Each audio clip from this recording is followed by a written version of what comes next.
A millionaire mistakes a poor cleaning lady for a VIP guest at a luxury costume party. Before we dive into the story, let us know in the comments, what city are you watching from? Enjoy the story. Emily Lane was scrubbing the marble floor of the Ashton mansion with her usual dedication, knees on the ground, yellow gloves, and a spray bottle hanging from her apron pocket. The party? A luxurious costume ball, filled with bored rich people dressed as pirates, Greek gods, fairies, and astronauts in suits. But Emily wasn't in costume. The cleaning uniform was real. The dirt on the floor too. And her salary? Just as invisible as she was. Suddenly, someone stopped behind her. Shiny Italian shoes, a glass of champagne, an expensive cologne, and a deep voice. Wow, such realism. You're really taking this cleaning lady role seriously, huh? Emily slowly stood up, turning on her heels with the mop in hand. There he was, tall, charming, perfectly dressed in a black suit, with a smug smile on his face. Gabriel North, billionaire, CEO of North Enterprises, the host of the evening. She looked at him for a moment and realized he thought she was a guest dressed as a cleaning lady. Emily raised an eyebrow, held back a laugh, and played along. Well, I do like to really get into character. That wine stain in the corner nearly brought me to tears. Gabriel laughed, clearly enjoying what he thought was a performance. You're definitely the most original guest here. Everyone came in expensive costumes, and you brought a broom. Yeah, I had to fight the gardener for the best costume. Luckily, I won the coin toss, she replied sarcastically, leaning on the mop like it was a sword. I'm impressed. Really. You even got down on the floor. That's dedication. Thanks. My next act involves battling a possessed vacuum cleaner. It's going to be thrilling. He laughed out loud. You're hilarious. How come I've never seen you at one of these events before? Emily gave a sly smile. Oh, I usually come in through the back. Mysterious, too. Wow, I'm starting to think you're the best part of this party. She tilted her head, dramatically. And you're the billionaire who thinks he's complimenting a cleaning lady in costume. A second of silence. Gabriel blinked, confused, laughed again, and said, Okay, you're good. You almost had me fooled. Almost, huh? She said with a wink. Imagine if it were true. What a twist. He offered her the glass of champagne. Care for a toast, Miss Lane? Emily Lane. Seriously, that sounds like a spy's name. Now it's perfect. Cleaning lady costume with a secret agent name. Emily chuckled and accepted the glass with an exaggerated, almost comical gesture. She knew it was all a misunderstanding, but for the first time in a long while, she was actually having fun. And for the first time in a long while, someone looked at her without judgment, even if it was by mistake. They kept talking among the colorful lights, the ridiculous costumes, and the free laughter. Emily, not lying, but also not telling the full truth. Gabriel, charmed by the spontaneity of the mystery guest. Deep down, she knew the illusion wouldn't last long. But at that moment, dancing with a stranger billionaire, with the spray bottle still clipped to her apron, Emily chose to live the moment, just for one night. The next morning, while social media buzzed with photos of extravagant costumes and videos of celebrities tripping over their superhero capes, Emily Lane was on her knees again, but now scrubbing the floor of the small kitchen in the trailer she shared with her mother. The same movement as the night before, but now without lights, without music, without champagne, and without confusion involving billionaires. Just the smell of bleach, cold coffee in the sink, and overdue bills held to the fridge with a magnet that said, Smile, God loves you. Emily was 23, but life had already placed more weight on her shoulders than on many adults 3 times her age. Daughter of Lorraine Lane, a former teacher retired due to disability after a stroke, Emily had learned early to do whatever it took to keep their home, or rather their trailer, running. Her father disappeared when she was 8. A car accident with no witnesses and lots of questions. The police never solved it, and the pain just stayed locked away like a box in the back of a closet. But Emily was never one to feel sorry for herself for long. While other girls collected shoes, Emily collected cleaning cloths with names. Her favorite was Gertrude, the toughest one. While some dreamed of traveling the world, she dreamed of taking an interior design course.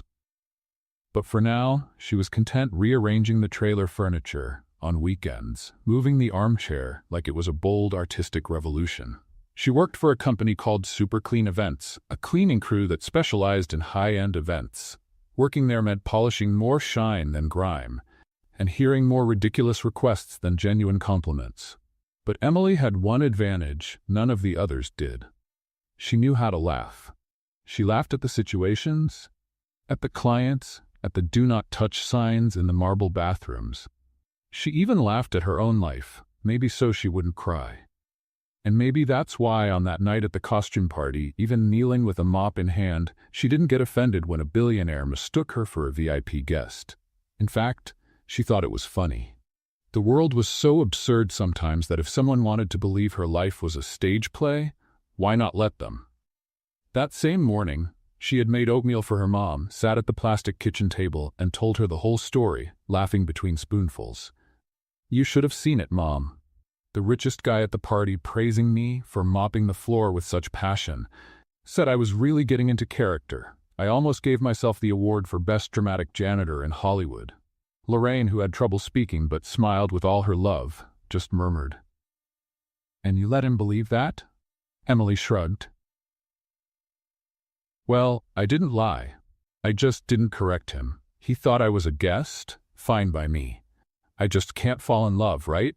Those stories only work in telenovelas." But deep down, something in her had changed. It was like, for the first time in a long time, someone had truly seen Emily, even if it was by mistake. Sometimes, the soul just needs a moment of illusion to start remembering its worth.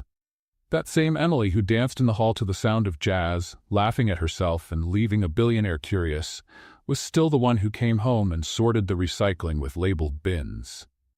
But something had awakened in her that night. And who was there to notice?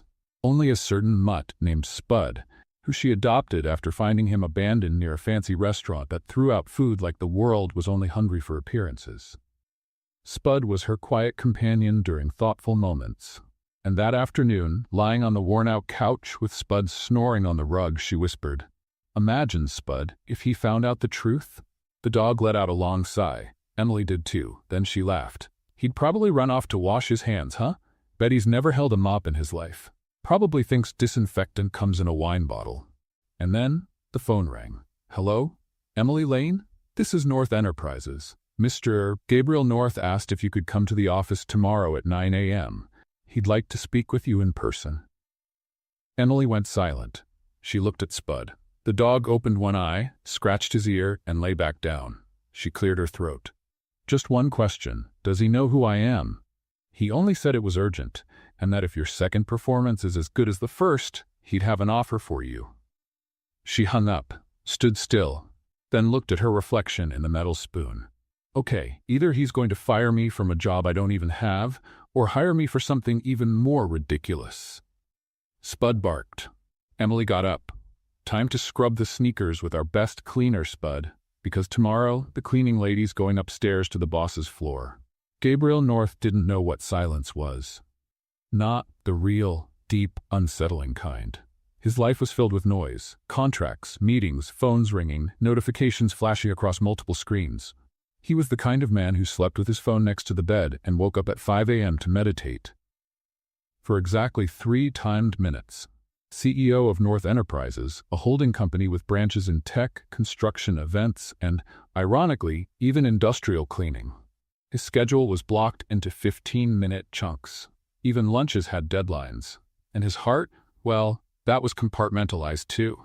Ever since the divorce from Harper, a socialite whose main goal in life was to be photographed without repeating the same earrings, Gabriel avoided any relationship that didn't fit neatly into a spreadsheet. He had a son, Noah, 8 years old, who lived with him every other week. Gabriel tried to be a present father, in his own way. He hired the best tutors, paid for the most exclusive camps, and bought every toy advertised on TV. But still, the boy seemed to prefer talking to the driver rather than his own father. Gabriel didn't see that as a failure, just another variable that was hard to calculate. But then came the party. That damn costume party. He hadn't even wanted to go. His business partner insisted to keep up appearances with investors and sponsors of the city's new architectural project. Gabriel showed up dressed like a secret agent on a business mission, basically just himself, but with a fake lapel pin and a smile more forced than usual. He was bored, surrounded by people in feathers, sequins, and champagne spilling all over floors that probably cost more than a new car. That's when he saw her, a woman crouched in the middle of the ballroom, cleaning up a wine stain with the kind of focus you'd expect from someone winning an award. And what did he think? Fantastic. A guest who really takes realism seriously. There was something about her. Not in an exaggerated beauty way, though she was beautiful in a very natural kind of way. Her features were bright, her cheeks flushed, and her eyes had this look like they were laughing at the world, even when she was serious. It was something else. It was her presence. The way she didn't seem to be trying to impress anyone. As if she just didn't care, like she belonged there in her own way. That's why he walked over. Why he called her dedicated, impressive, and assumed she was an actress or some kind of performance artist hired to entertain the guests. And that's why he was drawn to her, even if he didn't quite know why. She laughed at his jokes, teased him back. She was witty without being rude, smart without trying to prove anything. She told him her name, Emily Lane, and he remembered it like it was some precious secret. But the next morning, reality came knocking. The video of their conversation had already gone viral. Billionaire flirts with real cleaning lady at elite party? Just a misunderstanding or an unlikely romance? TikTok explodes over hilarious moment between CEO and cleaning staff. And the comments? A storm of theories, jokes, and public humiliation for Gabriel. For the first time in years, he found himself vulnerable to public opinion. And for a man like him, that was the ultimate sin. But instead of pushing him away, it pulled him closer. Because when he rewatched the video, something became clear. She knew. Emily knew he'd mistaken her for a guest. And instead of correcting him, she played along, with style, with irony, with confidence. And if there was one thing Gabriel North respected, maybe even more than money, it was authenticity and courage. So that morning, he called his personal assistant.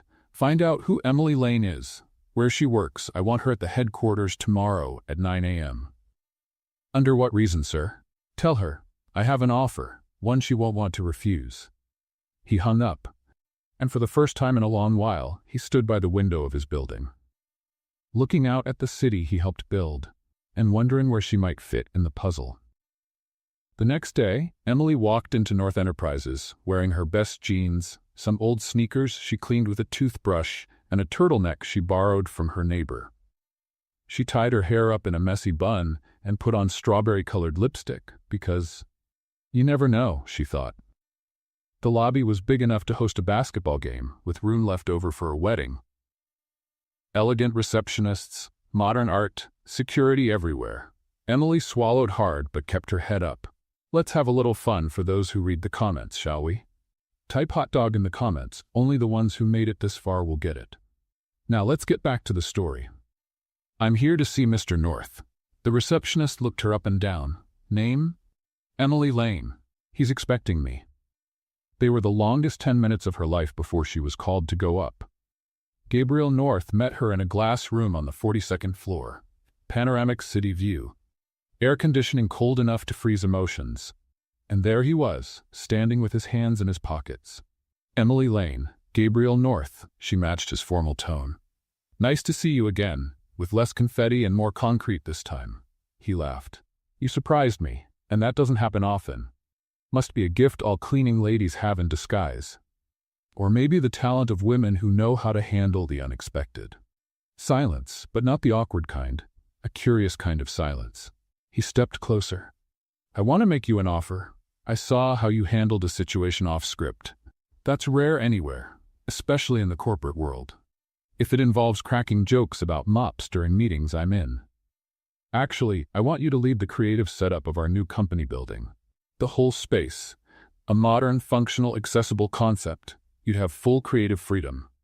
Her eyes widened. Are you serious? Very. And I'll pay you 5 times what you make cleaning ballrooms. What if I tell you I've never done anything like that before? Then I'd say the best people are the ones who start doing what they love, even before anyone pays them for it.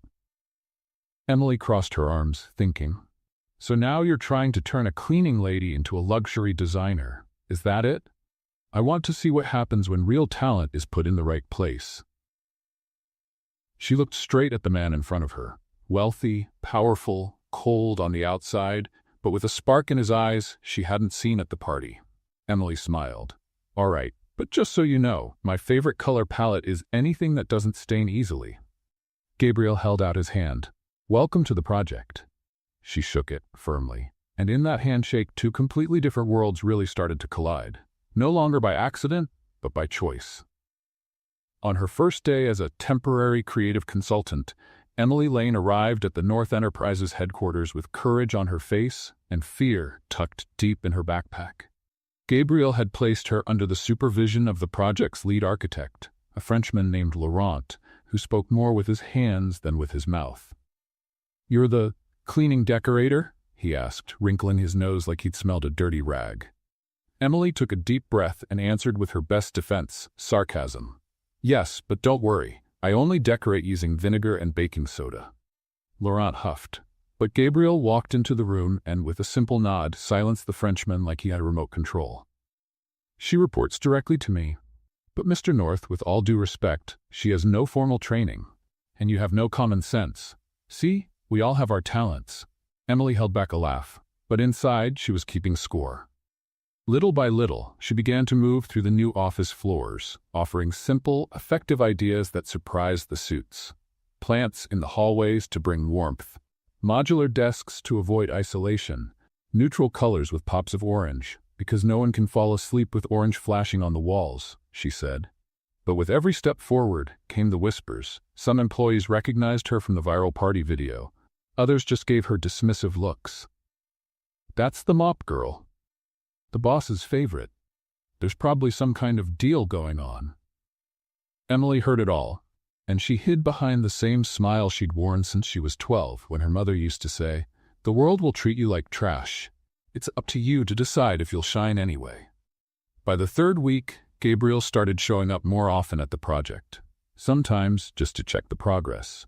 Sometimes just to hear Emily mock the carpet choices. Sometimes just to hear her voice. They didn't hide the lightness between them so much anymore. The silly jokes, the unexpected laughs, the glances that lingered half a second too long.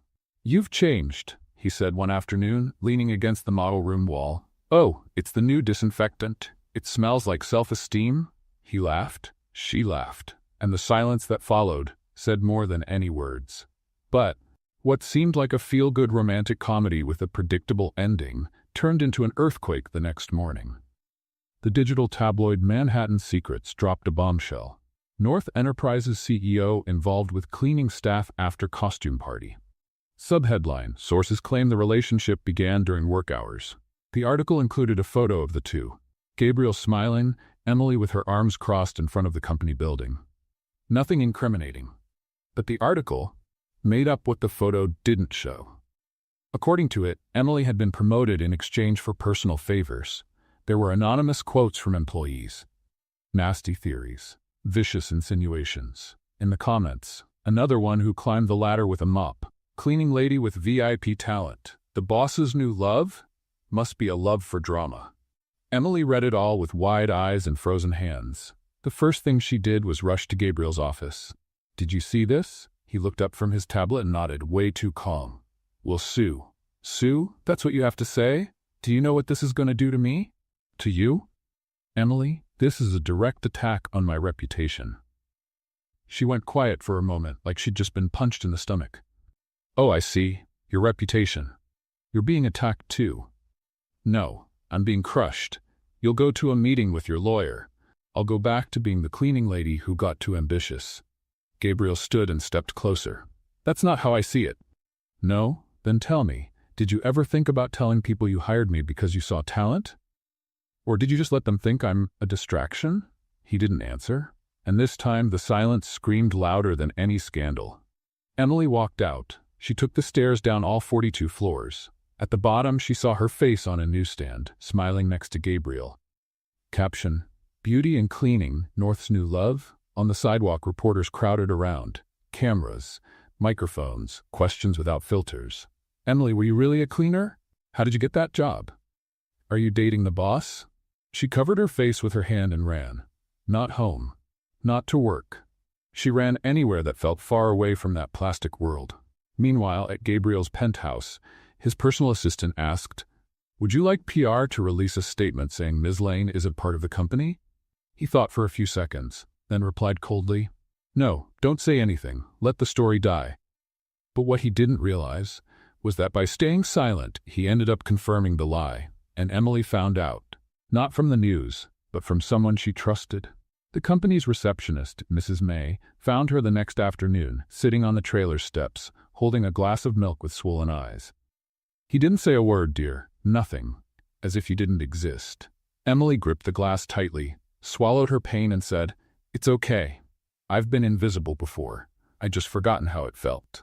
The city didn't stop, and neither did Emily Lane, even though every part of her wanted to lie down, wrap herself in a blanket, and shut out the world. Emily knew one thing: shame doesn't pay the bills. So 2 days after the scandal, she put on her best button-up blouse, the one without bleach stains, fixed her bun on top of her head, and stepped out of the trailer walking as confidently as she could fake. "Where are you going, sweetheart?" her mother asked with a weak voice. "To take my name back." And that's exactly what she did. She didn't go back to the North Enterprises headquarters. She didn't talk to reporters. She didn't look for Gabriel. Emily went straight to the one place where she'd always felt valued: her neighborhood community. The community center where she volunteered teaching home organization on Tuesdays. Mrs. Ruth's store, where she helped redesign the window displays using recycled materials. The small library where she sorted children's books. There, no one called her the undercover janitor or the scandal star. There, she was just Emily. And that was enough. But fate, with its own sense of humor, was just getting started. While she was rearranging children's books at the community center, a man in a navy blue suit walked in. "Are you Emily Lane?" She slowly turned around. The man held a folder and a nervous smile. "I'm from Grant Publishing. I saw your interview on the community channel yesterday."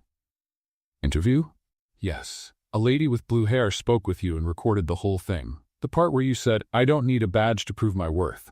I create my own opportunities, even if it's with tape and creativity.'" Emily's eyes widened. That had been a casual chat with Mrs. Ruth, not an interview. That ended up online. It went viral. "And honestly, you spoke better than most influencers out there. I'd like to talk to you about writing a monthly column. Something like urban survival design." Emily almost knocked over a stack of books. "You want me to, right? We want more than that. We want your perspective, your creativity, your story." She smiled. For the first time since the scandal, she felt alive again. And that was just the beginning. Week 1. Emily launches her column. The article, "How to Decorate for Under $50 and Still Impress Your Mother-in-Law," breaks view records. Week 2. A local TV show invites her for a weekly segment. She shares tips like reusing cans, fixing up furniture with old fabric, and making scented candles from orange peels. Week 3. An influencer reposts one of her quotes: "Being poor isn't ugly.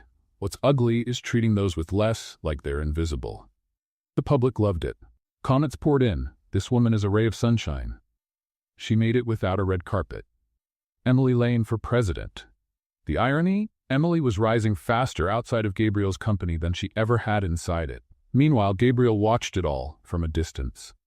On his laptop screen, he followed the numbers, the videos, the columns, the interviews.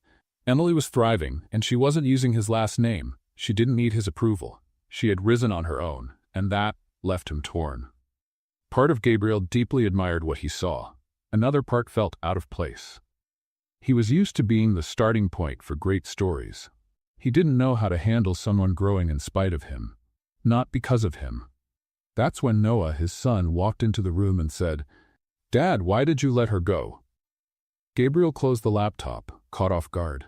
"It's not that simple, son." "It is. You stayed quiet when people said bad things about her. If it were me, you would have spoken up."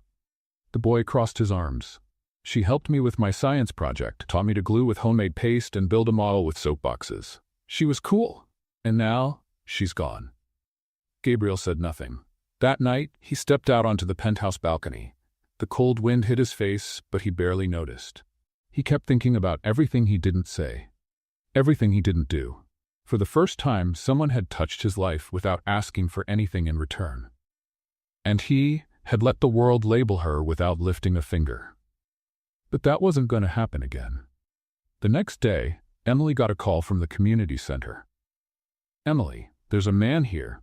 Tall, expensive suit. Looks like he's never sat on a couch covered in plastic. Is it him? He brought a toolbox and a bunch of plants." Emily hung up and ran over there. Gabriel was on his knees, trying to install a shelf. He was sweating buckets, had a scratch on his arm, and looked like he'd cursed every screw in the store. "What are you doing?" she asked, stunned. "Trying to make things right, with nails and plants. Is it working?" She crossed her arms, looking at the mess around him. "You brought ferns to a community building? I thought it would give the place a more tropical feel." She laughed. "So did he." "Well, I don't know if ferns fix hurt feelings, but for the effort you earn a point." "1 point? Out of how many?" "Out of 1,000. "Great, only 999 to go." Emily shook her head. But deep down, she knew. Gabriel North was trying. No speech, no spotlight. In his awkward way, he was really trying, and she was ready to see where that might lead. Gabriel North was never the kind of man who bent easily. Not to competition, not to feelings. All his life, he believed vulnerability was a risk, and any sign of weakness was an invitation to fall. So he built walls. High, cold, impenetrable. He preferred numbers over people, meetings over dates, contracts over conversations. Until Emily Lane walked into his life like a storm disguised as a breeze. Since the scandal, a lot had changed. But what surprised Gabriel wasn't how much people were talking about Emily. It was how he couldn't stop thinking about her. Her gestures, her clever remarks, the way she handled chaos with humor. It was like she had shown him a whole new world, one where being genuine mattered more than appearances. Emily, on the other hand, stood strong. After being thrown into the eye of the public storm, she could have disappeared. But she didn't. She showed up in the most authentic way she could. She went back to her community, restarted projects with kids and retired women, redecorated the local library with hand-painted produce boxes, and used what she had: talent, strength, and courage. The world noticed. Local papers started calling for interviews. YouTube channels wanted to know more about the woman who overcame prejudice with creativity and humor. One comment she made, recorded accidentally by a friend during a casual chat, went viral. "If the world sees me as a cleaner, that's fine. What it forgets is that a cleaner also decorates, organizes, and transforms." That sentence spread like wildfire, and it was enough to change the course of her story. Gabriel watched all of this from a distance, and the more he saw Emily shine, the more he realized he might never have truly understood what it meant to have value. Because she, without needing anything from him, was showing everyone, and herself, that she had always possessed something precious: dignity. And the difference now was that the world was finally paying attention. Emily didn't want to see Gabriel again. It still hurt to remember his silence when she needed him the most. But then, out of nowhere, he started showing up. At first, quietly. A note left at the community center with a potted plant, for the architect of hope. Then, in person. Sleeves rolled up, sweating while trying to install crooked shelves. It was ridiculous. And also, genuinely sweet. She could have told him to leave. But she didn't. Because deep down, something about that clumsy attempt to fix with actions what couldn't be fixed with words touched her heart. They began seeing each other more. No labels, no promises. She organized charity sales. He showed up with quiet donations.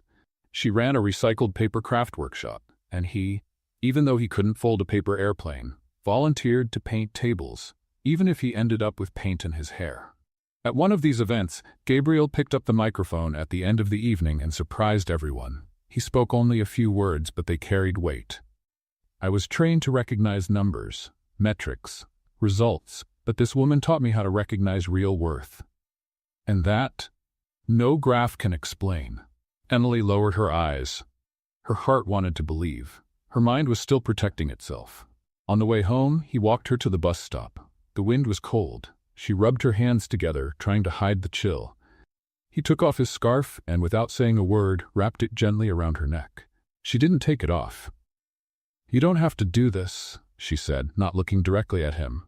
"I know, but I want to," he replied. They stood in silence for a few seconds. Then she smiled, that crooked half-smile he loved so much. "You're getting dangerous, Gabriel. You don't make me angry like you used to." He let out a quiet laugh. "Maybe I'm learning how to be human." And there, on the cold sidewalk, two completely different worlds began to truly meet. Not with kisses, but with actions. Not with promises, but with changes. Gabriel started to listen more. He cut back on work. He began taking Noah to gatherings at the community center. And for the first time in a long time, father and son laughed together without needing expensive toys or fancy outings. Everything was simple and so powerful. Emily changed too. She started to trust again, to let herself laugh more, to share fears, dreams, even plans. Little by little, the image of the distant billionaire was replaced by the image of a man who tries. The transformation wasn't about her becoming more refined or him becoming an average guy. It was about finding common ground, where respect, affection, and honesty were more important than social differences. One afternoon, while they were setting up a workshop for recycled toys, Noah came up to Emily and said, with the kind of honesty only a child can have, "You're the coolest person I've ever met. You don't even seem like a grown-up." Emily smiled, crouching down to look him in the eyes. "And you're the smartest boy in the world. Just don't tell your dad or he'll get jealous." Noah laughed, and Gabriel, listening from a distance, smiled quietly. That night, at home, he found a printed photo from the costume party video. Emily, kneeling, spray bottle in hand, badge hanging from her neck. Himself, laughing, unaware of the mistake he was making. He placed the photo in a picture frame. Beside it, he added a handwritten note she had given him long ago. "If you want to find me, I'll be where simple things still matter." Gabriel held the frame with both hands. He had bought companies, built skyscrapers, won awards. But now, all he wanted was to learn how to live in that world of simple things where Emily Lane reigned without needing a throne. Because sometimes, you have to lose control to find what really matters. And in that moment, he knew, if there was still a chance with her, he wouldn't let it slip away. The auditorium lights were mostly off, except for a warm spotlight on the stage, where Emily was arranging recycled glass vases and lamps made from ice cream containers. That evening's event would be the city's first big community exhibit on sustainable design, her idea, brought to life with the help of dozens of volunteers and neighborhood kids. It felt strange being there. Strange and wonderful. A space that once seemed reserved for the wealthy and powerful was now filled with plastic chairs, paper streamers, and drawings taped to the walls. And even though it was simple, the place was packed. Journalists, mothers with their kids, small business owners, everyone wanted to see the work of the girl who started with a mop and became a symbol of creativity. Gabriel arrived 10 minutes before it started. No bodyguards, no entourage. Just him, wearing a light shirt, dress pants without a jacket, and a look that said he wasn't quite sure how he felt. He sat in the back row, watching Emily on stage with the focus of someone watching a play. He saw her adjust the banner that read, "Creative Exhibit Handmade," kneel to place a sculpture made of bent silverware, and smile at a child running down the aisle with a drawing in hand. Then, the lights came on fully. The audience clapped, and Emily stepped to the center of the stage with a microphone. Her voice, though steady, carried emotion. "Good evening. First, if you came here expecting a fancy event with a cocktail bar and live music, I'm sorry to disappoint. But if you came looking for inspiration, real stories, and ideas that fit both your budget and your heart, then yes, you're in the right place." The audience laughed, the kind of laugh that hides admiration. Emily continued, "Everything you see here was made with discarded materials, and with something you can't buy in any store, the desire to make a difference. I don't have a design degree. I've never been called an influencer, but I've learned that sometimes what we do with what we have is more powerful than what we buy with what's left over." The audience clapped again, louder this time. Gabriel swallowed hard. In that moment, he saw it clearly. Emily no longer needed his approval. She didn't depend on his validation or anyone else's. The world was finally seeing what he had been too afraid to admit. She was extraordinary, and he had been too small when it mattered most. The event continued with children's performances, short behind-the-scenes videos, and a special moment when Emily invited some of the residents who helped build the project to join her on stage. Each one shared their story. A 70-year-old woman talked about how she learned to dream again. A former house painter showed his artwork made with leftover paint found in the trash.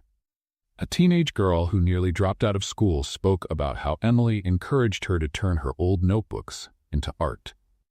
There was no background music or special effects, but each story hit straight in the heart. The kind of hit that changes you, that wakes you up. After nearly 2 hours, people started saying goodbye. Emily, tired but happy, sat at the edge of the stage, kicked off her tight shoes and rubbed her aching feet. That's when she heard footsteps approaching. She looked down the center aisle, and there he was. Gabriel. Serious, his eyes steady, fearless, something different. Something more. Open. She sighed, but didn't get up. "Came to see if I'm really good with glass and hot glue?" she asked, not quite looking at him. "No, I came to see with my own eyes what was already obvious. You've built something far greater than anything I've ever done." She gave a faint smile. "Good to know. Now all that's left is for you to say that out loud when people claim I got ahead because of your name." "You rose because you were never afraid to start from the bottom," he said, stepping closer. "And I was afraid. Afraid to be seen with you in public. Afraid of looking weak. Afraid of what people would say. And in that fear, I lost myself." Emily looked up. Her eyes were bright, but there was no bitterness in them. Just tiredness and a trace of hope. "You left me alone when I needed you most, Gabriel. And just because you're standing here now saying all the right things doesn't mean it all disappears." He nodded. "I know. I'm not here to ask for forgiveness. I'm here to ask for a chance to do things differently. To prove it with actions, not words." "Actions like what?" "Like this." He pulled something from the inside pocket of his shirt and held it out to her. A laminated document. Emily took it and read it. It was a land transfer contract for a property on the outskirts of the city. At the bottom of the page, her name. "What is this?" "A donation. For you to build your own community development center. The Emily Lane Project, independent from me. No ties to North Enterprises. Just yours." She stayed silent for a long moment. "You're really willing to give this up without putting your name on it?" "You're the one who taught me the difference between getting credit and having purpose." She closed her eyes for a second. When she opened them, he was still there, standing, waiting, vulnerable. Emily stepped off the stage slowly, stood face to face with him. "You took a long time to get here." "I know." She held the contract, took a deep breath. "Then listen to me, Gabriel. I don't want flowers or speeches. If you want to stand by me, you'll have to sit on the floor with the kids, glue paper with flour paste, and walk around with glitter on your forehead from time to time. Deal? And no sending a driver, okay? Around here, we ride in the back of Mrs. Olga's truck when we need to." "Got it. I once held Steve on my lap in a 3.2-star Uber. I think I can handle Olga." Emily smiled. A soft, clear smile. The kind that closes one chapter and opens another. There, between recycled planters and paper flags, under lights she had hung with nylon thread, Gabriel and Emily took their first real step. Not a step back into the past, but one toward what they could build together, with dirty hands, feet on the ground, and hearts wide open. The week after the event was one of the calmest Emily had experienced in years. Not because everything was fixed or life had stopped making demands, but because, for the first time, she was at peace with her own choices. She now knew exactly who she was, what she was capable of, and how far she'd come without shrinking or hiding to meet anyone's expectations. Gabriel seemed like a different man, too. After the event, he started showing up at the community center every day, sometimes to help, other times just to sit in the shade and watch. He watched the children laugh, the older women painting walls, the teens turning soda cans into lamps, but most of all, he watched Emily. It was as if seeing that world through her eyes made him more human. One ordinary Saturday, Gabriel showed up earlier than usual. Emily was still sweeping the main hall when she saw him walk in with Noah by his side. The boy was holding a large box with a big red bow. "We brought reinforcements," Gabriel said as Noah stepped forward with the excitement of someone about to reveal a secret. "This is for you," the boy announced. We made it together. Emily slowly opened the box. Inside, a miniature model. The new community center Gabriel had donated, with every detail crafted from cardboard held together with tape and love. She smiled, holding back tears. Noah, this is amazing. Dad helped with the measurements, but the rooftop garden was my idea. Gabriel cleared his throat, a little awkward. She asked for something green. I just added things up. Emily knelt down to hug the boy, her heart warming. You should consider a career in architecture. Only if you're my client, he replied, eyes shining. That afternoon, they spent hours building and rebuilding little spaces with toy blocks. Gabriel, his suit jacket slung over the back of a chair, helped Noah glue windows onto the model, while Emily poured lemonade into an old thermos. It was a simple moment. Quiet. Homely. But somehow, full of meaning. There they were, the billionaire, the former cleaning lady, and the bright-hearted boy, unknowingly building something that felt a lot like a family. Emily still kept her feet on the ground. She knew real life wasn't a fairy tale. But it was hard not to imagine a future filled with what-ifs. What if this lasted? What if he really was changing? What if, this time, a happy ending was actually possible? But every calm carries a hidden cloud. And that one arrived on Monday. While organizing some papers at the makeshift reception desk, Emily received an envelope with no return address. Thick paper, sealed with red wax. When she opened it, she found a court summons. The building Gabriel had donated was being contested by Harper, his ex-wife. She claimed the donation violated their divorce agreement and that half of Gabriel's assets were still under review before being transferred. Emily read it again and again. The words blurred before her eyes, but the message was clear. The community center was now part of a legal dispute. Gabriel arrived 30 minutes later and found her standing in the hallway, the envelope still in her hand. You knew about this? She asked directly. He frowned, took the paper, and read it right there. His face hardened. No, this is Harper's doing. She can't stand that I made a decision without her. But you should have seen this coming. You knew it could be a problem. Why didn't you warn me? Because I didn't think she'd go after this. She didn't just go after the project, Gabriel. She went after me. Again. And once again, you stayed silent until it was too late. He stepped closer, trying to keep his voice calm. I'll fix this. I have the best lawyers. This will be undone. And in the meantime, the school we were setting up here, the class that starts next week, are we supposed to wait for the paperwork to sign off on hope? Gabriel didn't respond. He knew she was right. Not for donating the building, but for not protecting her from the legal fallout. If you really want to be part of this, Gabriel, you need to stop treating the world like it's your chessboard. Around here, we play with broken pieces, and still, we win. He lowered his eyes, swallowing his pride. You're right. I always was, but now, it hurts. That night, Emily couldn't sleep. She thought about the center, the children, the elderly, the women who relied on that place as a space to grow and breathe. She thought about how her life had turned into an emotional roller coaster on shaky tracks, and she thought about him. The next day, Gabriel came back. But this time, he brought Noah and a folder. This is the new contract. I spent the night with my lawyers. The building is now in the name of a new foundation, separate from me, personally or legally. It's called the Lane Foundation. You're the president. I'm just a donor.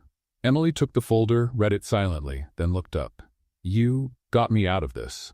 No, I just stepped out of the way. Now it's all yours, officially. Legally, with protection, the way it should have been from the start. She closed the folder, took a deep breath. Thank you. Gabriel took a step forward, then stopped. I don't expect anything in return. Just keep doing what you do. The world needs it. Emily nodded, but deep down, something inside her still trembled. Not everything was forgiven, but maybe it was starting to heal. The signed contract was still on the table at the community center when Emily looked out the window and saw Gabriel outside, sitting on the concrete bench with Noah next to him. They were both holding a bag of popcorn and seriously debating whether a rocket made from a plastic bottle could really fly. She wasn't in a hurry to join them. She just watched. For the first time, she looked at that man with the freedom of knowing that what they had now didn't depend on favors or debts. He wasn't the boss anymore. She wasn't the exception. They were. Just two people trying to find their rhythm in a world where nothing was predictable. Gabriel laughed. Really laughed, throwing his head back with his eyes closed. Noah nudged his arm, saying he didn't know anything about toy physics, and Gabriel responded with an overly dramatic act of defeat, falling to the side on the bench. Emily came down the front steps without being seen. When she got closer, Noah was the first to notice. "Emily, Dad says gravity doesn't apply to bottle rockets." "Well," she answered, crossing her arms, "he might be right. Some adults' egos also seem to float way above the clouds." Gabriel pretended to be offended. "Was that a jab at me?" It was almost direct. Noah laughed out loud, tossing popcorn in the air and trying to catch it with his mouth. Right then, it felt like time had paused, like the world's clock had taken a generous break to let that unlikely trio create a memory. A good one. The kind you keep where it matters. Gabriel invited the two of them on an outing the next weekend. Not a fancy dinner or a social event. Just a day outside the city, at a fruit farm where visitors could pick what they wanted and pay by the pound. Emily found the invite odd. Him? A billionaire? At a farm? "You sure you won't collapse if the ground isn't paved?" she joked. "Only if I step on a worm and it yells out my social security number," he replied. And off they went. The day was clear, the sky wide open like it rarely was that time of year. Noah ran through the rows of strawberry plants, his shirt already stained red within the first hour. Emily wore a wide hat borrowed from Mrs. Ruth and carried a wicker basket on her arm. Gabriel, well, he wore boots bought just for the occasion, and looked like he was trying hard to act natural, holding the basket with one hand and swatting bees with the other. But little by little, he relaxed. When Noah tripped and landed in a haystack, laughing at himself, Gabriel didn't rush over worried. He sat next to him and laughed too. Emily, a few feet away, smiled instinctively. It was strange to see them like that. Naturally connected. No effort, no script. Late in the afternoon, they had corn cake on a wooden porch while the sun slowly set, coloring everything orange. It was there, resting her head against the bench, that Emily felt something new. It wasn't just admiration anymore. Not just affection. It was the kind of love that grows when you see someone let go of their pride, not to impress, but to belong. And Gabriel, he didn't need to say anything anymore. His eyes said it all. It was like he was finally watching life unfold in real time, without the thick glass of hurry and power keeping him from the things that matter. On the way back, Noah fell asleep in the back seat. Emily sat in the front, watching the road. The music on the radio was soft. Gabriel drove with one hand on the wheel, the other resting on the gear shift. There was silence between them, but it was a good silence. Full. Rich. Not the kind that makes you uncomfortable, but the kind that soothes. "Thanks for today," he said, eyes still on the road. "You did well, even picked real fruit without worrying about the price." "I have to admit I'm traumatized by strawberries. I think I picked about 30 bad ones before finding a good one," she smiled. But then her voice softened. "You really want this, don't you?" "Want what?" "This family thing. Even after everything, you still want to build something." He took a deep breath. The road was long, the headlights lit only what was needed, and his answer came out as honest as could be. "I do, but I'm not in a rush. Not with you." Emily turned her head toward him. There was something in his eyes she hadn't seen before. A kind of surrender, yes, but also care. "I'm not easy, Gabriel, and I'm no prize. The difference is, now I know that." She looked down for a moment, then turned back to the window. When they got to her place, Noah was still asleep. Gabriel carried him in his arms to the trailer door. Emily unlocked it carefully and made room for him to lay the boy down on the old couch, covered with a colorful blanket. "He feels at home here," Gabriel whispered. "It's because there's real love here, and sandwich cookies hidden behind the flour," she replied. Gabriel let out a soft laugh. "And me? Can I feel at home here too?" She looked at him. She almost didn't answer. She just nodded. He stepped closer, slowly, their faces just inches apart, breathing in sync, but they didn't kiss. Not yet. It wasn't the right time, because when love is real, waiting is part of building something meaningful. And in that moment, Emily realized, the past may have hurt, but the future was still unwritten, and maybe finally ready to be rewritten. The calm settling between Emily and Gabriel was like an autumn morning, warm, beautiful, quietly fragile. And like any season that's too calm, it always carries the promise of sudden change. Life at the community center continued steadily. Emily was leading the new children's workshop wing, Gabriel helped with building improvements, and Noah already called the main room my second home. Everything seemed at last in place. Emotional stability, mutual respect, trust. But as Emily knew too well, when life starts feeling too good, it's often because something is about to fall apart. It all started with an envelope, another one, but this time with her name handwritten on it. It was a simple letter, yellowed paper, carefully folded, no postage mark. Someone had quietly left it at the front desk of the community center. Emily opened it cautiously, and within the first few lines she felt the ground shift beneath her. Emily, you don't know me, but I know your story. And I know who Gabriel North really is, more than you can imagine. He destroyed my family, and now he's trying to look like a good man. Don't fall for it.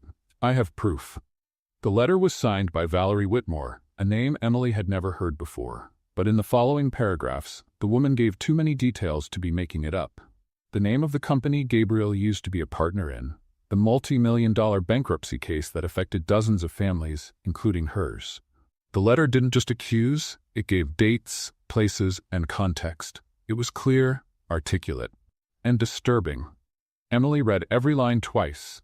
Then, without saying a word to anyone, she left early. She didn't want to confront Gabriel until she was sure. But she couldn't look at him either, not until she understood what was behind that piece of paper. That night, she spent hours digging through the city's digital records, old newspapers, forgotten blogs, business forums. And there it was, North Partners, 2014. A scandal covered up by a good PR team. Gabriel had left the partnership months before the bankruptcy was declared. Officially, he had no part in the financial collapse.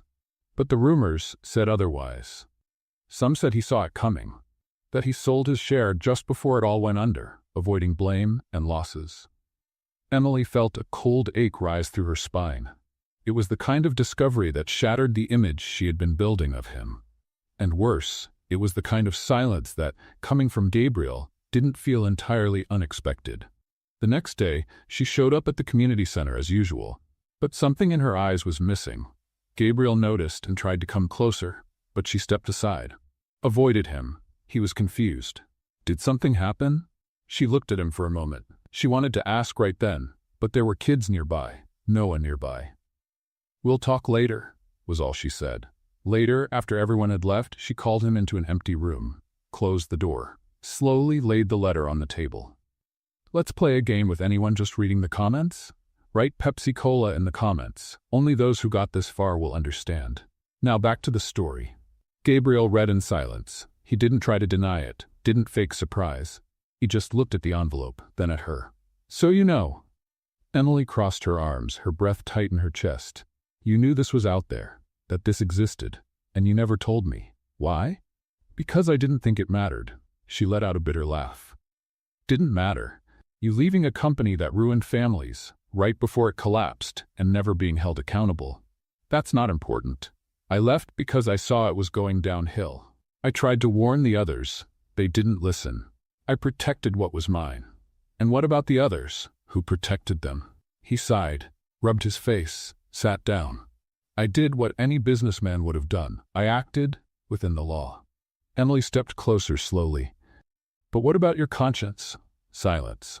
Gabriel didn't answer, and that silence hurt more than any confession could. She sat across from him, her heart torn between the love she felt and the sense of justice she had always stood for. "Are you still the same man from back then?" He hesitated. "I don't know. I want to believe I'm not." "So do I." She stood up and walked to the window. The sky was beginning to darken. "The problem isn't what you did in the past, Gabriel. It's what you didn't have the courage to tell me. I opened my life to you. I let you in, and you kept that part locked away." He stepped closer. "I was afraid that everything we built would fall apart because of something I didn't know how to explain. And now," she turned to him, eyes full, "what are you going to do now?" He took a deep breath. "Whatever it takes." But she shook her head and took a step back. "I don't know if that's going to be enough, Gabriel, because what I need right now isn't a perfect answer. It's the truth. And that's something you still haven't given me. Gabriel stood still, watching her walk away, knowing that once again silence, his most comfortable weapon, had become his biggest mistake. Emily left the room, left the building, left his life, at least for now. Outside, the wind was strong. The little flags at the entrance fluttered as if they too felt that something had broken. She walked down the sidewalk to the bus stop, sat down, looked at the sky, and asked herself, how many times can a heart be tested? In the days that followed, the community center felt emptier, even though it was full. The classes went on, the kids ran through the halls, Noah showed up with his drawings and ideas for new projects. But Emily was different, less smiling, less talkative, less present. She was there, but she wasn't. Gabriel saw it every time they crossed paths. Her smile didn't reach her eyes. Her tone was more reserved. She didn't completely avoid him, but she didn't let him get close either. And he knew why. He knew he had broken something, not through an action, but through a lack of one. And now saying sorry wasn't enough. He would have to show it, prove it, and maybe, more than anything, earn it. It was on a Wednesday afternoon that he decided to do the only thing he truly knew how to do, use his power to fix what he had helped break. But this time, it would be different. No spotlight, no press release, no company involvement. Gabriel returned to the same neighborhood where years ago the collapse of his old company caused a wave of job losses and despair. The area still bore the scars: shuttered stores, abandoned buildings, families in debt. He didn't show up in a fancy suit or with prepared speeches. He wore jeans, a rolled-up shirt, and carried a folder under his arm. He knocked on doors, spoke with people he hadn't seen since 2014, listened to stories he didn't want to hear. People who lost everything, people who never recovered, people who hadn't forgotten. And most of all, people who said, you knew, you just didn't want to get involved. He didn't argue. Not there. Not with them. He just listened, took notes, name by name, case by case. Then went home and spent 2 full days with a legal team reviewing old contracts, analyzing forgotten files, gathering everything that could still be fixed. Gabriel North, the billionaire who used to outsource any emotional effort, was now personally creating a compensation fund with his own money. No tax benefits, no public campaign. The project got a name: New Start. With that fund, former employees harmed by corporate missteps would have access to microloans, job retraining, subsidized housing, and counseling. Only after all that, only after having something real to offer, did Gabriel go to see Emily. She was in the back room, sorting donations. The box of clothes was heavier than it looked, but she carried it steadily. He stopped at the doorway, silent for a few seconds. "You don't give up easily, do you?" she said, without looking up. "Not when it comes to you." She finished stacking the coats, wiped her hands on a dish towel, and turned to him. "So, are you here to explain again why you kept your past from me?" He stepped forward, but stopped a few feet away. Eye to eye. "No. I'm here to show you what I did with it." Gabriel placed the folder on the table, opened it, pulled out a thick envelope stamped with a legal seal, then a notebook full of notes, finally a card with a blue title printed on it: New Start, Community Repair Fund. Emily flipped through the documents in silence, read the names of those who would benefit, recognized some of the companies involved, saw the amounts, the clauses, the signatures. "You did this, by yourself?" "With help from good people. But yes, I started it because I needed to do what's right, because even if the world never asked for it, my conscience always would." She didn't say anything, just kept flipping through the pages. "Why now?" "Because it was only after I met you that I understood doing the right thing isn't just about avoiding what's wrong. It's about going as far as it takes to fix what we broke." She looked at him, her eyes softer now, but still cautious, like someone who had been hurt before. "And what do you expect from this, Gabriel? A thank you? Forgiveness?" He shook his head. "No, I just wanted you to know that it wasn't just words, that I heard what you said, and for the first time I did something. Not for me, but for everyone I hurt along the way." She closed the folder, rested her hands on top of it, and took a deep breath. "You know what I admired the most about all of this?" "What?" "That you didn't post it, didn't record it, didn't turn it into some kind of personal marketing. You just did it, and that is rare." Gabriel gave a slight smile, relieved, but he didn't move closer. I don't know if this changes how you feel about me. It does, she said sincerely. It really does. She took 2 steps forward until she was right in front of him, and with one hand gently touched his chest. But it's still scary. He nodded. For me too. Emily smiled for the first time in days, a shy, honest smile. Maybe we're still under construction. You've always liked transforming places, haven't you? Places, people, hearts, but I only stay if the foundation is solid. And is it now? She looked at him, at everything he represented, at everything he had done, and with a small nod she replied, It's starting to be. Gabriel didn't hug her, didn't kiss her, he just held her hand, and in that simple gesture there was more promise than in 1,000 speeches. Their new beginning had finally begun. Gabriel held Emily's hand like someone holding something rare. Not with force, but with intention. It was a small gesture, but filled with everything they had been through. The doubts, the silences, the stumbles, the unspoken apologies. They stood there for a while without moving, without speaking, just feeling. Slowly, Emily rested her head on his shoulder. That simple act brought a small, almost childlike smile to Gabriel's face, as if he was afraid that even breathing too loud might ruin the moment. That night, he didn't leave. Not that he stayed in a romantic sense.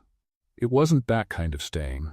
He simply remained, sitting on the porch of the community center, talking with her under the clear sky, the two of them sharing a bottle of iced tea and old stories.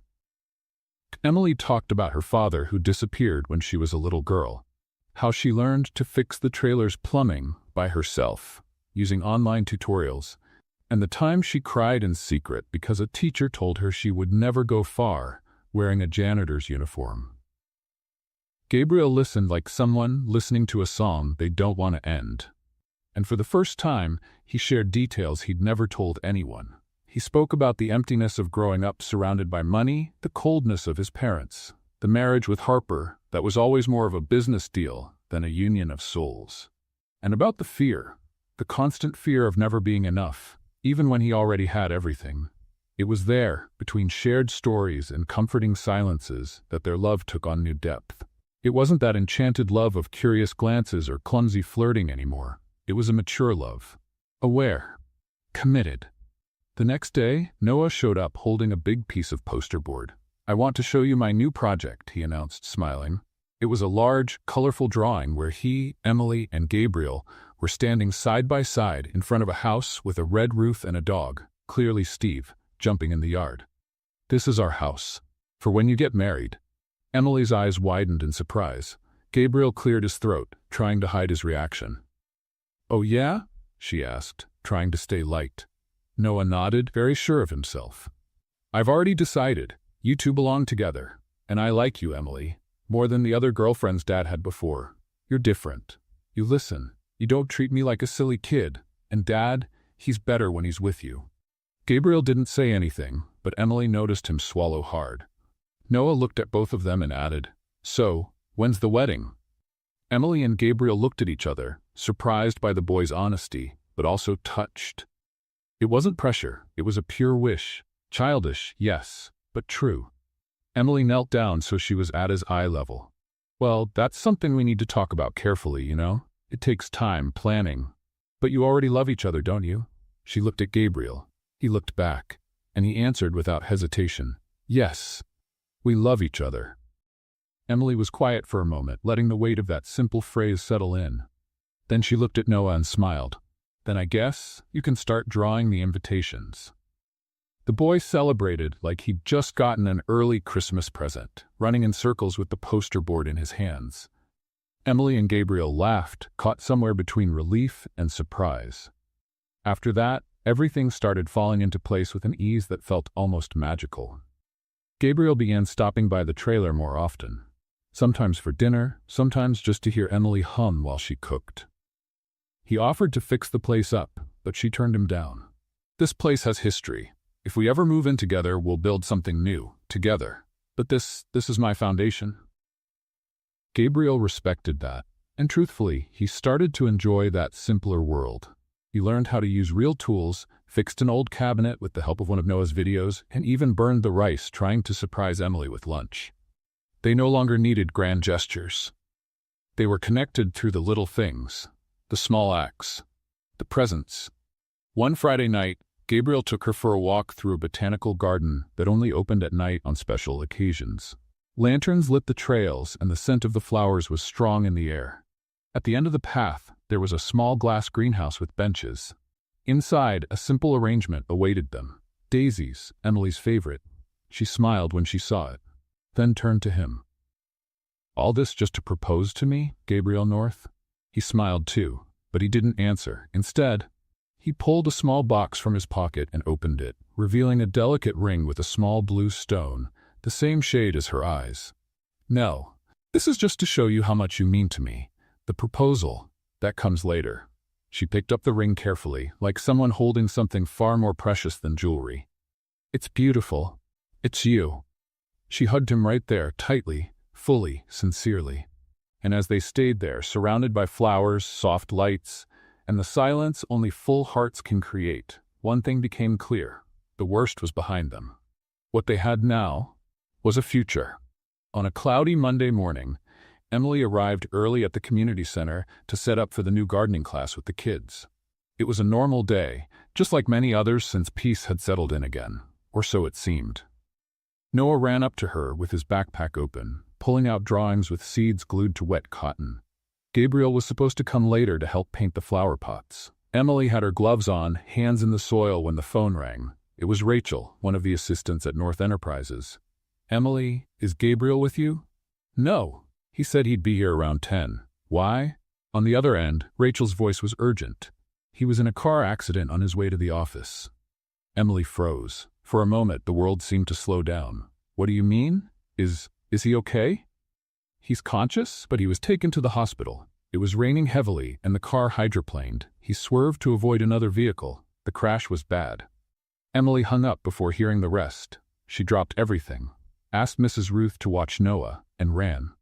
The streets felt longer, louder, farther away. In the taxi, she shook. Fear, uncertainty, the memory of everything she had already lost in life. It all came back at once, like someone had forced open the door to a locked room.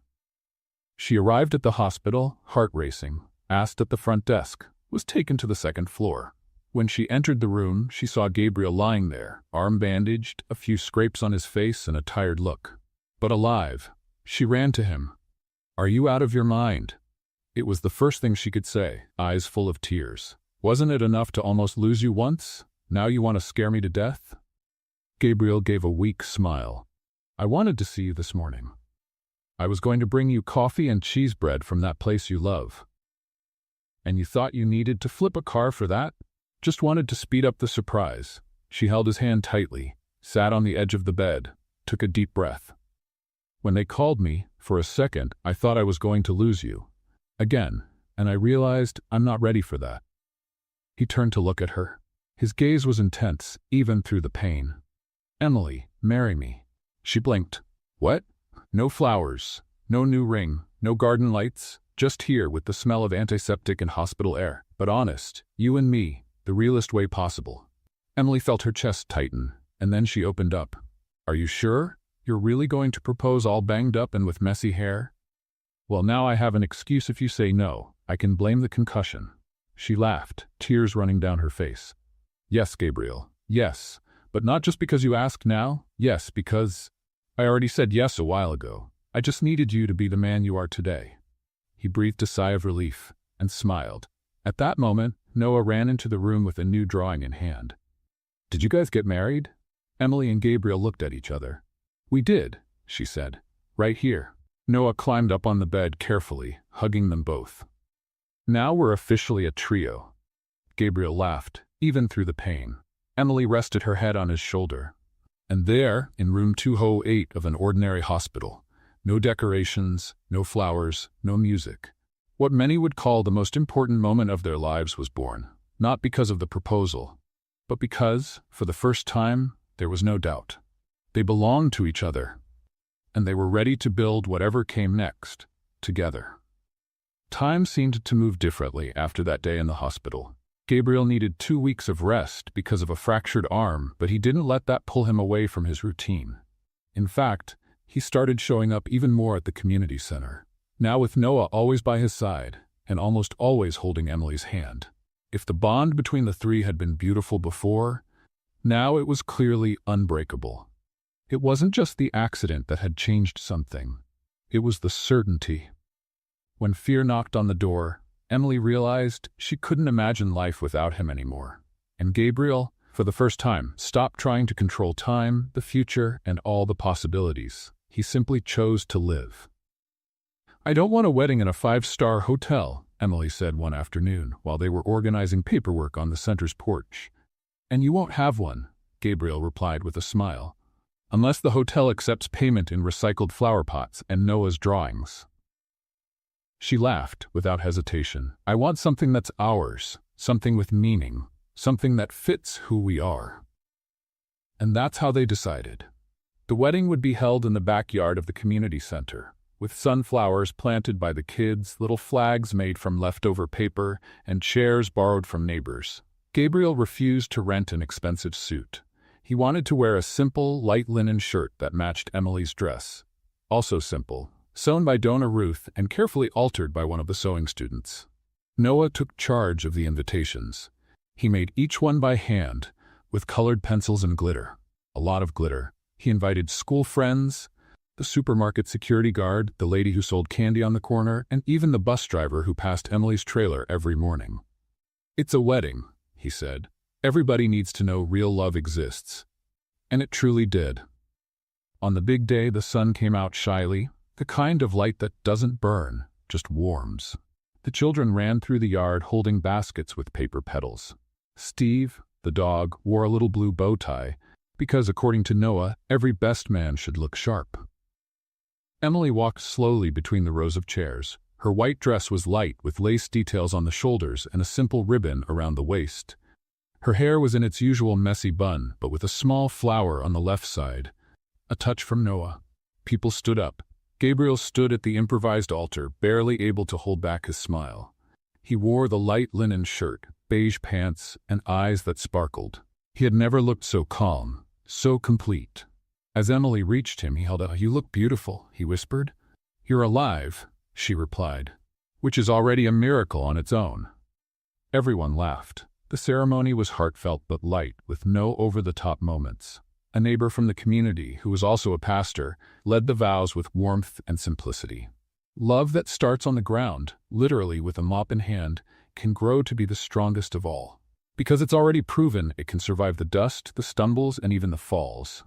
Gabriel and Emily, you are proof that love doesn't need luxury, only truth. Noah brought the rings. They were in a small box he made himself from recycled wood, with E+G carved in with the tip of a compass. Gabriel slid the ring onto Emily's finger with a steady look. "I promise to be the man you've taught me to be, and to love you with the same respect you gave me, even when I didn't deserve it." Emily, with slightly shaking hands, placed the ring on Gabriel's finger. "I promise to laugh with you, grow with you, and keep telling you the truth, even when you don't want to hear it." The guests applauded. Steve barked. The kids tossed the petals, and their kiss came naturally, like everything between them, real, strong, and sincere. The reception was a mix of celebration and community. There was a cake with a lopsided top, soda in plastic cups, music played by a local guitarist, and plenty of dancing in the middle of the yard. Noah gave a speech, handwritten and with a few made-up words, saying that now his life was a little more colorful and tasted like cornbread. "Emily is my mom at heart, and now Dad has someone to tell him when he's wrong. I think that's important," Emily cried. Gabriel did too. At the end of the afternoon, when most of the guests had left, the three of them sat together on the steps of the community center, barefoot, holding hands. "You know," Emily said, watching the sky change colors, "sometimes I still feel like I'm dreaming." Gabriel glanced at her. "I dreamed about you for a long time. I just didn't know you had a name and a messy bun. And a mop," she added, laughing. "Especially the mop." Noah, lying with his head resting on both their laps, looked up at the sky and whispered, "Do you think I'll love like that one day too?" Emily and Gabriel looked at each other. "You will," Gabriel replied, "but you have to start by loving who you are. And never let anyone convince you that you're worth less just because your shirt is wrinkled or your shoes aren't new," Emily added. Noah smiled drowsy.